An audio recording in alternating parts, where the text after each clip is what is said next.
In this episode, we learn about Carlo's journey in obtaining his various Agile certifications. Take a listen. Specifically with Agile, you have 5 certifications, which is 3 more than I have from the Agile perspective. I have the PMI ACP and the Certified Scrum Master, and that was intentional. That was by design. I'm done. I'm surprised you didn't mention the other PMI certification in Agile, which is the Disciplined Agile, but we're going to reserve that if we have time for a later conversation, which I Sure. think is interesting. So tell us then, what was your reason for pursuing each one? And you kind of gave us a little bit of sense, kind of the market, what people were looking for. But if you could walk us through the journey, since you gave us the breakdown of each one, as when you got them, your first one being, and we had a conversation before we hit record. You had talked about, yes, I got my PMI ACP, I'm golden, and people are like, that's not what we want. So Right. walk us through Right. that if you don't mind. No, for sure. And it's one of those things is that we actually had this conversation, and Crystal's been with me along this journey. I owe her like a dozen roses because basically, to give the audience a little bit of context here, as a contractor, once your contract is completed, it's just like they say of a project, it's got a finite beginning, it's got a beginning, and it's got an end, right? So when my contracts are over, I am chronically between contracts, which sounds like, you're chronically unemployed, which is what you are. You're moving between contract to contract, right?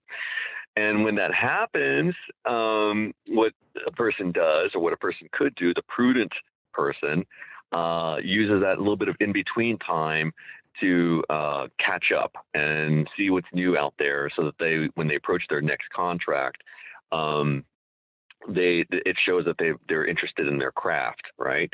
So when I was finished with my Uganda contract, and I reached out through PMI, and I was introduced to you, I felt that the Agile Certified Practitioner would be a good add-on to my portfolio, because I understood that the PMBOK was moving from 6 to 7, and it was going to include more Agile methodology. And I wanted to have something that said Agile attached to it, because I didn't know that the common lay person in other communities would understand and recognize that nuance for the PMBOK 6 and the PMBOK 7. And all they would see is PMP. And they're like, well, this guy's got waterfall, but we need somebody with more Agile experience, not knowing that the PMBOK 7 now includes Agile. So I wanted to get something that said Agile Certified Practitioner. Bam, yeah, I got it. So we went through that. When we went through that experience and I completed it, then I was, of course, I'm going to use the phrase, but I was in the hustle. And when I was in the hustle, I was populating my CV, my resume, with and promoting both waterfall and Agile methodologies based on whichever community, what have you.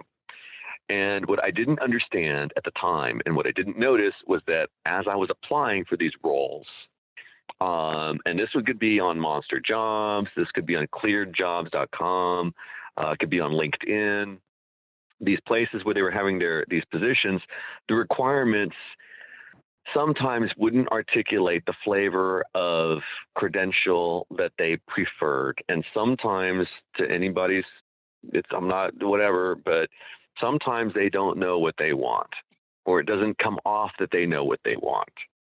So they just want somebody that they know understands Agile. And sometimes that, if you happen to have that kind of that background, they'll see it, they'll interview you, they'll suss out whether or not it's a good fit or not. But a lot of them don't know what they don't know, or they don't understand what the differences are, because they're not as enmeshed in the nuances of each of these methodologies. So I was applying for roles thinking that my ACP was sufficient. And I had already spent the money, I already spent the time, got the boot camp, I got to meet Crystal, hooray, took the test, all that, only to be told, no, you don't have a SAFe 5 certification. You don't have the Skilled Agile certification. And I was a little bit put off by that, because I thought that the ACP was a heavier certification because there you can be audited for your project management experience. You have to add in the hours that you've pulled in order to qualify to take the test. And then the ACP, just like the PMP, requires study and follow-up for professional development units, for PDU. So there's ongoing continuing education, whereas some of these other certifications don't impose that kind of a demand. So I was a little bit dismayed that some audiences favored or preferred what I thought was a lesser qualification to perhaps the ACP, but that's not how they think. Well, the way that they're looking at their certifications is unique and specific to a requirement for that particular community. So I don't want anybody in the audience to believe that the certification that they have is worth less or worth more than another certification that's out there. It's two different things that I think are at play, probably more. Okay, that was eye-opening about Carlo's journey. Can you relate? Tune in for the third segment of this conversation.